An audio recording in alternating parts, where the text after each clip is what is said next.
Welcome to Deep Tech Dharma, an autonomy thesis. I want you to try and imagine a very strange, honestly, a pretty unsettling scenario for a second. Okay, I'm listening. So imagine waking up tomorrow morning, right? You go to turn on your kitchen lights and just nothing happens. Oh, like a blackout. Yeah, exactly. The power grid in your entire city has just been switched off, or maybe the lights do come on, but you grab your phone and get this notification that the price of your electricity has been quintupled overnight. That sounds like a nightmare. Right. But the real catch here is that the people making those decisions, the ones turning those dials, they aren't your local government. They aren't even your local utility company. They are private corporations sitting on the exact opposite side of the planet. Wow. Yeah, I mean, that would completely paralyze this city. The unpredictability alone would just feel like this existential threat to your ability to, just go about your daily life. Exactly. Or to run a business or keep a hospital open, you would never tolerate outsourcing something that critical to a foreign entity. It's just a basic requirement of a functioning society. Right. You need to control your own power. But this exact dynamic, this fragile setup, is actually playing out right now in India, but not with electricity. It's happening with artificial intelligence. Which is becoming just as critical as electricity, really. It really is. Right this minute, when an Indian citizen uses an AI tool to, I don't know, ask a medical question or draft a legal document in Marathi or Tamil, the mind that is actually doing that cognitive work usually lives in a massive server farm in California. And because that digital mind was designed in California, it fundamentally thinks in English first. It translates second. Yeah, which is a huge bottleneck. Absolutely. Yeah. Because as a user, thousands of miles away, you are completely subject to the pricing structures, the rate limits, the policy changes of a foreign tech company. You're at their mercy. You really are. If they change their algorithm or, if geopolitical tensions somehow restrict access to their servers, your digital infrastructure is just suddenly compromised. And that is the fragile reality we are looking at in this deep dive today. Our mission is to really explore how a nation actually goes about breaking that dependency. It's a massive undertaking. It is. We are digging into the work of this Bengaluru-based startup called Sarvan.ai. They emerged in August of 2023, and they have this singular massive objective. They want to build India its own digital brain. A sovereign brain. Exactly. We're talking about an intelligence that thinks natively in the country's own languages, operates entirely on local infrastructure, and most importantly, answers to absolutely no one abroad. And the stakes underlying this mission, they're just critical for modern governance. How so? Well, when a nation relies on foreign intelligence algorithms to route its banking transactions or process court documents or run its healthcare systems, that nation is quietly outsourcing a major piece of its sovereignty. Oh, wow. I didn't even think about it extending into government welfare programs and things like that. Yeah, it touches everything. We are rapidly entering this era where owning your AI capabilities is becoming just as fundamental to national security as, like, owning your own currency or your own power grid. That makes a lot of sense. So let's look at the mechanics of actually pulling this off. Because saying you want to build a national brain from scratch, that's one thing. Actually executing it is a whole different universe. It's incredibly difficult. Right. To understand how a relatively young startup is doing this, we have to look at the specific people behind it. Sarvam was founded by Vivek Raghavan and Dr. Pratyush Kumar. These are not lightweights. No, definitely not. We are not talking about a couple of college students who just discovered generative AI last week and are chasing a Silicon Valley trend. Not at all. Their technical pedigree is highly specific to the exact problem they are trying to solve. Vivek Raghavan, for instance, he was the biometric architect of Aadhaar. Which, for those who don't know, is India's national digital ID system, right? Exactly. It's massive. Yeah. And he was deeply involved in that architecture from the very first citizen enrollment all the way to the 1 billionth. That is just an unimaginable scale. It really is. Yeah. And then you have Dr. Pratyush Kumar. He's this heavyweight researcher who spent years at IBM and Microsoft Research. Oh, okay. Yeah, and he also co-founded AI for Bharat at IIT Madras, which is this leading research lab devoted exclusively to developing AI for Indian languages. You know, there is a real poetry there, I think. The exact same engineering minds that successfully gave 1 billion Indians a digital identity are now basically attempting to give them a digital brain. It's a very natural progression for them. It is. Our sources for this deep dive, they frequently describe these founders as having, quote, population scale DNA. I love that phrase. Yeah, me too. Yeah. But when you are building technology for India, what does that actually mean in a practical sense? Because building for 1 billion people must introduce physical and structural hurdles that a typical software developer in, say, San Francisco just never even has to think about. Oh, it requires a completely inverted architectural mindset. How so? Well, think about it. If you are building a standard consumer app for a few million users in Silicon Valley, you can pretty much assume your users have high-speed internet, they have the latest smartphones, and they have a high level of digital literacy. Right, you're building for a pristine environment. Exactly. But building digital infrastructure for over 1 billion people, that means you are designing for extreme scale, but also extreme volatility. Volatility in what way? You are building for a user on like a 5-year-old Android phone in a rural village with a super spotty 3G connection. Oh, right. The hardware constraint is real? Yeah, you have to design for absolute frugality and resilience from day one. That population scale DNA basically means Raghavan and Kumar know how to build a utility that survives the messy, unpredictable reality of a billion-person democracy. Rather than a fragile product that only works in a lab. Spot on. Which brings us to the core philosophical and technical concept behind what they're actually building here. Sovereign AI. The big buzzword. Yeah, it's the AI equivalent of Atmanirbhar Bharat, the Indian Initiative for Self-Reliance. When we talk about sovereign AI, we are talking about a model that is built, trained, and run inside the country. Using local computers, local data. Exactly. It speaks local languages, and it is built by local talent. It is a direct response to a very real, very named dependency. Because the global frontier models, the massive AI tools built by the big tech giants, they are incredibly powerful, but they stumble really hard on India's 22 official languages. Yeah, the source material points out they consistently struggle to process mixed speech, like English. Right, where a user naturally blends Hindi and English in the same sentence, which is how people actually talk. Right, and these global models often fail completely when they're asked to read non-Latin scripts or parse through the very specific formatting of Indian bureaucratic documents. And on top of all that technical friction, these foreign models bill their usage in US dollars. Which adds this massive economic layer to the dependency.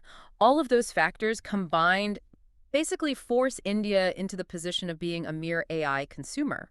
They're constantly trying to squeeze this massive cultural complexity into a rigid box that was designed in San Francisco. It's just not sustainable for a country of that size. But wait, I have to play devil's advocate and challenge this premise for a second. Up for it. Because historically, walling off your tech ecosystem from the rest of the world is a terrible idea. Closing your borders to external innovation usually just leaves you decades behind everyone else. That's a very fair point. So how is the concept of sovereignty here any different from just building an isolated walled garden and just, hoping for the best? It's a really crucial distinction to make. Sovereignty, at least in the context of digital infrastructure, does not mean isolation. Okay. It doesn't mean you refuse to collaborate with the outside world or that you just ban all foreign software. It simply means that your bedrock capability, that core cognitive engine running your society, cannot be taken away or shut down by external forces when it really counts. So it's about a safety net. It's about baseline resilience. Yeah. Yeah. If a massive global supply chain crisis happens, or, if a foreign government suddenly changes its technology export policies, India's internal systems won't just instantly go dark. They can keep the lights on. Exactly. You can still use global tools when they are useful, but you are no longer utterly dependent on them for your basic survival. Okay, that makes a lot of sense. So if that is the goal, how does the actual construction happen? Because building foundational AI models from the ground up normally requires big tech billions. Tens of billions, honestly. Yeah, you need sprawling data centers, thousands of highly specialized chips, massive amounts of capital. How does a young Indian startup gather the resources to actually pull this off? Well, the answer lies in the highly unusual, very active role of the Indian state. The government's involvement in this initiative is entirely unprecedented, right? Oh, completely. Back in April of 2025, through the India AI mission, Sarvam was actually selected from a pool of 67 highly competitive applicants to build India's first sovereign large language model, or LLM. And the state didn't just hand them a certificate of approval and say, good luck. No, the government stepped into 3 distinct, massive roles simultaneously to ensure this actually worked. Those 3 roles are really fascinating to look at. First, the government acted as a grant maker. They provided Sarvam with subsidized access to roughly 4,000 NVIDIA H100 GPUs. Which is massive. Yeah, for anyone who doesn't track tech hardware, those GPUs are basically the undisputed engines of the AI revolution. You literally cannot build a frontier model without them. Right, and getting 4,000 of them is a subsidy worth roughly 99 crore rupees. Second, the government is acting as their customer. This is the crucial part. The Aadhaar Authority, UIDAI, they didn't wait around. They are actively wiring Sarvam's voice AI directly into population-scale citizen services right now. So there's immediate adoption. Yes. And third, the government is a patient investor. Sarvam is backed by this massive 10,372 crore rupee national outlay for AI. Which translates to roughly 1.1 billion US dollars. It's staggering. Those three pillars functioning together are what make this viable. It's like, imagine you want to open a massive commercial bakery to feed your whole city, but commercial ovens are just impossibly expensive. Right. The government steps in as your landlord and gives you a heavily discounted lease on the biggest oven in the world so you can actually bake the bread. That's the GPUs. Exactly. But they don't stop there. They also show up every single morning to buy thousands of loaves of your bread to feed the local schools. Ensuring you actually have steady revenue. Yeah. And on top of all that, they are investing directly in your plans to build 5 more bakeries over the next decade. It's a great analogy. When a government acts as the funder, the supplier, and the foundational customer all at once, you just generate incredible momentum. You really do. This tripartite role is the ultimate autonomy thesis. By controlling the financing, the compute infrastructure, and the deployment, India is creating a national capability that no foreign vendor can ever quietly unplug. The entire life cycle of the technology is sustained internally. Exactly. So with the government providing the oven, buying the bread, and funding the expansion, what did Sarvam actually produce? Right. They had to deliver the goods. They did. And in February of 2026, at the India AI Impact Summit, they delivered. They released 2 foundational models, Sarvam 30B and Sarvam 105B. And the most critical detail here, I think, is that these were not just foreign models slightly tweaked for India. No, they were trained entirely from scratch on Indian compute infrastructure. And furthermore, they were open-sourced under an Apache 2.0 license. Let's clarify why that Apache 2.0 license is such a big deal. Yeah, please. It means developers and businesses anywhere in India can take these powerful AI models and build their own commercial applications on top of them, completely for free. Yeah, without having to pay a royalty or a licensing fee to a foreign tech giant. It essentially democratizes the technology for the entire local ecosystem. So it turns the AI from a proprietary corporate secret into basically a piece of public infrastructure. Exactly, like a public road that any business can use to deliver their goods. That is so smart. Now, here is a detail regarding the team that built this, which is really hard to wrap your head around.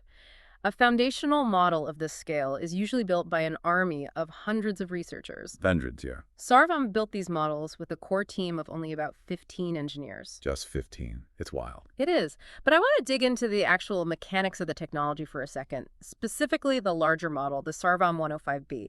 So the 105B stands for 105 billion parameters. Right, which you can roughly think of as the number of synapses or connections in this digital brain. Okay, but this model uses a specific architecture called a mixture of experts design. What exactly does a mixture of experts architecture do, and why is it necessary for a model of this size? Well, to understand why it's necessary, you kind of have to look at how a traditional AI model operates. Okay. In a standard, dense AI model, every single time you ask it a question, the entire model, all 105 billion parameters, has to activate to calculate and generate the answer. Oh, that sounds inefficient. It is. Activating all those connections simultaneously requires massive amounts of computing power, which means it uses a tremendous amount of electricity, and it's just very slow. Right. A mixture of experts design, or MOE, solves this by dividing the AI's vast digital brain into highly specialized subnetworks, and these subnetworks are the experts. Okay, so if I have a massive library with 1 billion books in it, a traditional model basically turns on the lights in the entire building on every single floor just to help me find one specific fact. Exactly. But a mixture of experts model has like a librarian at the front desk who listens to what I want and then only turns on the lights in the specific aisle I actually need to look in. That is the exact mechanism. Inside the MOE model, there is this router. When you type a prompt, that router quickly analyzes your request and determines its nature. It might deduce, Oh, this is a complex math equation, or this is a translation request in Tamil. I see. It then only wakes up the 2 or 3 specific expert subnetworks that are trained for that exact task, leaving the rest of the massive brain dormant. That is brilliant. The efficiency gains must be enormous. They are. And because of this frugal, highly optimized engineering, this Sarvam model actually outperforms much larger, vastly more expensive global models when it's tested specifically on Indian language benchmarks. So it proves that overwhelming talent density and deep contextual focus can actually compete with sheer brute force billion-dollar budgets. Yes, India has firmly moved from simply importing and using frontier AI to actively building the frontier itself. They aren't trying to outspend the global giants, they're trying to outfocus them. Exactly. By designing the architecture specifically for the constraints and the nuances of the Indian digital landscape, they just achieve results that a generalized global model simply cannot match. Okay, so we've established the technical achievement here. The 15 engineers, the mixture of experts' efficiency, the thousands of GPUs, but I keep coming back to the user on the ground. Right, the everyday person. Yeah. If you live in a rural area or, you've never used a keyboard in your life, what does this technology actually do for you? Because the mission wasn't to give tech workers in Bengaluru a slightly faster chatbot. No, the real breakthrough for the everyday citizen is this realization that a text box interface is fundamentally exclusionary. I can imagine. Sarvon's big innovation is building an entire Indic AI stack that is structurally designed to be voice-first. Right, because a text-based AI is essentially useless to someone who isn't comfortable typing in English or perhaps just isn't fully literate. Exactly. If you are trying to reach 1 billion people, the spoken word just has to be the primary doorway to the technology. And building that voice capability for India's linguistic landscape is a monumental technical hurdle. Why is it so much harder than English? Well, global models get so smart because they scrape massive amounts of text from the internet, right? Right. But there is not a massive high-quality trove of audio data for languages like Bhojpuri or Odia just sitting online waiting to be downloaded. I see. The data just doesn't exist in the same way. Exactly. Furthermore, the phonetic structures, the rapid blending of dialects, and even just the ambient noise of a typical Indian environment, Yeah. all of that makes standard Western speech recognition fail constantly. Which is why they had to build this stack from the ground up. Yes. And according to our sources, it operates as a full ecosystem of tools. You have Sasaras, which handles the incredibly complex task of turning spoken Indian languages and dialects into accurate text. That's the speech-to-text. Right. Then you have Bulbul, which takes text and turns it back into natural, culturally accurate spoken audio without sounding like, a robotic foreign voice. Which is huge for accessibility. Definitely. Then Mayura serves as the translation engine between all these languages. And Sarvam Vision uses optical character recognition to read and process physical Indian documents and handwriting, which are notoriously difficult for Western AI to parse. And the cool part is these aren't just background tools for developers, right? They're being deployed into real consumer-facing applications. Like what? Well, they have their own consumer app called Indus. And they are also launching something called Sarvam Co's around May of 2026. Co's? What is that? These are AI-powered wearable glasses designed to translate the real world in real time across more than 10 languages. Wow, that sounds like sci-fi. But when you put all those tools together, the impact on a normal citizen's life is just profound. It really is. Picture a farmer in rural Maharashtra who wants to provide feedback on a new agricultural government scheme. In the past, they would have had to navigate this complex, English-heavy web portal, which is a massive barrier. Almost impossible for many. Right, but now they just press a button on their phone and speak naturally in Marathi. The AI understands the dialect, processes the intent, and submits the feedback. Or consider a first-time borrower in a village. They can have the complex legal terms of a loan explained to them out loud in Bhojpuri, allowing them to actually understand what they are signing. That's incredible. Or a litigant who can finally read a dense Supreme Court order that has been translated flawlessly from English into their native language. It entirely changes the relationship between the citizen and the state. It really does. The ultimate victory here isn't algorithmic efficiency, it's dignity. I love that. It is providing hundreds of millions of people with access to critical services, legal rights, and information through technology that feels deeply familiar and intuitive, rather than intimidating and foreign.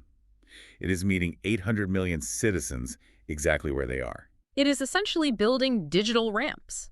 We build physical ramps to ensure physical spaces are accessible to everyone. Sarvam is building the digital ramps for the massive portion of the population that the text-based internet historically just skipped right over. The societal inclusion unlocked by that voice-first architecture just cannot be overstated. It is an incredibly inspiring vision, but I think we need to do an honest reality check here. Fair enough. Because if a sovereign digital brain sounds like a perfect solution, we have to look at the vulnerabilities. Sovereignty in global technology is a direction, right? It is not a finish line that you cross and suddenly you are completely safe forever. Definitely not. So what is the fundamental catch in the Sarvam story? The honest tension here is that while the software dependency has been broken, the raw physical reality of the hardware supply chain remains exactly the same. The chips. Exactly. These foundational models, as brilliant and frugal as they are still entirely trained on imported NVIDIA chips. Right. And when you look at the raw numbers, the scale of that vulnerability becomes really clear. India's total sovereign AI commitment from the government outlay is around $1.25 billion. Which sounds like a lot. It sounds like an astronomical amount of money to a normal person. But in the context of the global AI arms race, it is a tiny fraction. The drop in the bucket. Giants like OpenAI, Google, and Meta are pouring tens of billions of dollars into compute infrastructure and data centers every single year. So does this hardware reliance and this massive capital disparity mean Sarvam's mission is fundamentally fragile? It is a genuine vulnerability that you just cannot ignore. India faces very real gaps in deep tech capital, access to cutting-edge specialized talent, and just the sheer volume of organized digital data compared to the US or China. So it's an uphill battle. It is. However, you have to reframe how you look at this current phase of development. Okay, how so? You cannot build the roof of a house without first pouring a concrete foundation. Right. This software model, an indigenous digital brain, fluent in 22 languages, and optimized for local constraints, is that foundation. The budgets may be modest compared to Silicon Valley, but for the very first time, India has stepped off the sidelines and is actually in the arena. They are actively building the intelligence. Exactly, rather than just waiting to buy a subscription to someone else's algorithms. So when you lay out the autonomy ledger for this deep dive, the shift in power really is remarkable. That's a turning point. On one side of the ledger, you have the historical dependency. A massive nation relying on foreign-built artificial intelligence that thinks in English, bills its usage in US dollars, and can theoretically be throttled, priced out, or shut off entirely from abroad based on foreign policies. Which is that nightmare scenario we talked about at the start. Exactly. But then, on the other side of the ledger, you have this newly built sovereign capability. A homegrown, full-stack AI ecosystem trained entirely on Indian soil, fluent in the cultural nuances of 22 native languages, and unequivocally owned by India. It fundamentally rewrites the rules of digital independence for the next century. Which brings us right back to the thought experiment we started with. We talked about the anxiety of waking up to find your city's power grid controlled by a corporation halfway across the world. Right.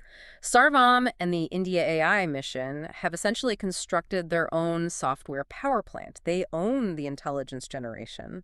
But we want to leave you with one final provocative thought to mull over regarding that hardware limitation we just discussed. Yeah, because if a nation successfully secures and owns its own software intelligence, but it still relies entirely on foreign hardware imported silicon and foreign manufactured chips to actually run that intelligence, how truly sovereign can its AI ever be? That's the million-dollar question. It really is. If a sudden geopolitical conflict or a global supply chain crisis cuts off the flow of those physical chips, the localized digital brain simply starves. It has no body to run in. Exactly.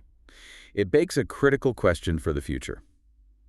Is building a sovereign silicon manufacturing industry, basically fabricating their own chips on their own soil, the mandatory, unavoidable next chapter for India's survival in the AI age? It's definitely something for you to think about the next time you type a prompt into an AI and wait for a server across the world to answer you.